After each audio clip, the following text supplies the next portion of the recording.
this film is going to look at families taking care of loved ones with brain conditions, including Alzheimer's and post-traumatic stress. And it also explores how caregivers need to take care of their own mental health in order to be able to take care of someone else's.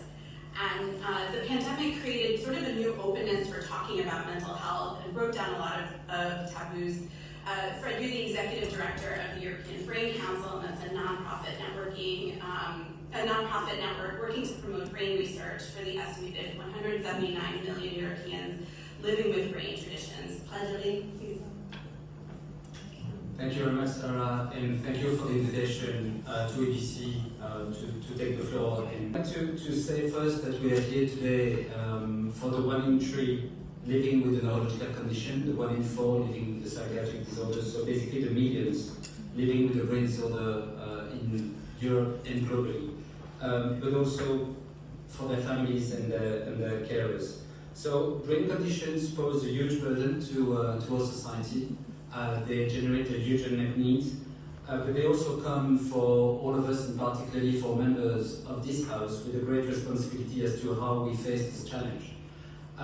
This challenge is basically due to the high complexity of neuroscience, the high complexity of understanding the root causes, but also on how best to address the consequences of brain conditions. And it is really at this interplay of science and society that EBC launched a policy call on no health without brain health, calling for the recognition that brain health, brain research, brain innovation, brain capital, brain wealth is being taken care of to the benefit of people living with a brain condition, but also their families, their carers, and also to society at large. As we need a culture of openness, a culture of support, a culture that gets rid of the stigma associated with brain diseases, but that also restores dignity and hope for society and people living with a brain condition. So the momentum cannot be better with EU elections coming about and us being able to raise awareness on the need for action here. The work has started at EU level with the creation of a brain health partnership, but way more needs to be done, and that's an ongoing plea that EBC and its member organizations are actually conveying in the trail of the global efforts that have been spent by the United Nations, the World Health Organization, and we are really calling for, let's say, a collective vision here and a collective strive in order to achieve those goals.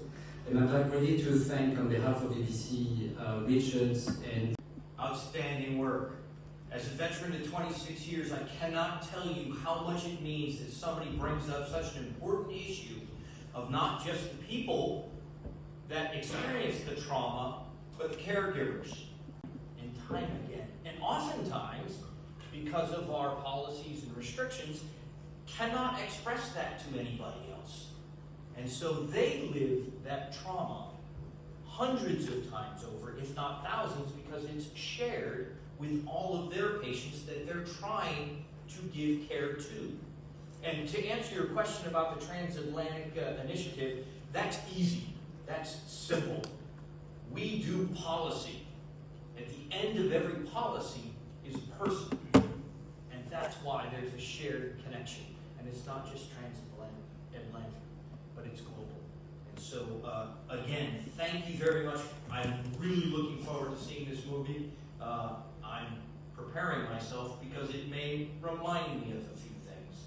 And, well, sometimes you need to be reminded. And thank you once again, sir, for hosting this very important event. Relationship in unexpected ways, and Michael Callender is a good person to kind of continue that theme. He's the president of the American Club of Brussels. The club works to forge cross-cultural ties in Belgium and has a long history with American service members and veterans dating back to its founding in the years following the First World War. Family caregivers of injured or disabled veterans in the U.S. face some of the greatest challenges when it comes to years spent providing care to a family member. Military families on average spend twice as many years. So please welcome Michael Callender.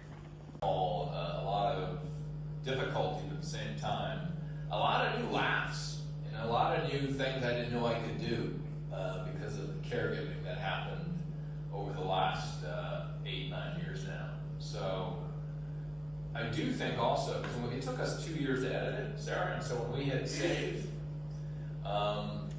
not pause like we did during the movie for you, but when we hit save, I realized as much and as open as I was during the edit process, that probably the difficulties I had and the happiness or all the emotions that were there were probably twice as big than what I thought going through it. And that's okay, right? You know, and that's, as you know, and many people in this room know, you just have to just go with it and be as open as you can. Mm-hmm. Yeah, and for journalists, and with a special chat with the film's director, Richard Liu. Thank you. 名人媒体的记者自2010年前联合国秘书长潘基文时代以来，就一直活跃在联合国总部。名人媒体通常在现场直播报道联合国总部以及国家代表团在纽约场地举办的活动，包括美国、法国、英国、以色列、德国、俄罗斯、埃及、科威特、保加利亚、乌克兰、摩洛哥和欧盟。名人媒体的新闻报道使国际社会不同程度地了解到各国政府的工作，以便人们随时随地都知道联合国为世界和平、国际事务和多边主义所做的巨大努力和贡献。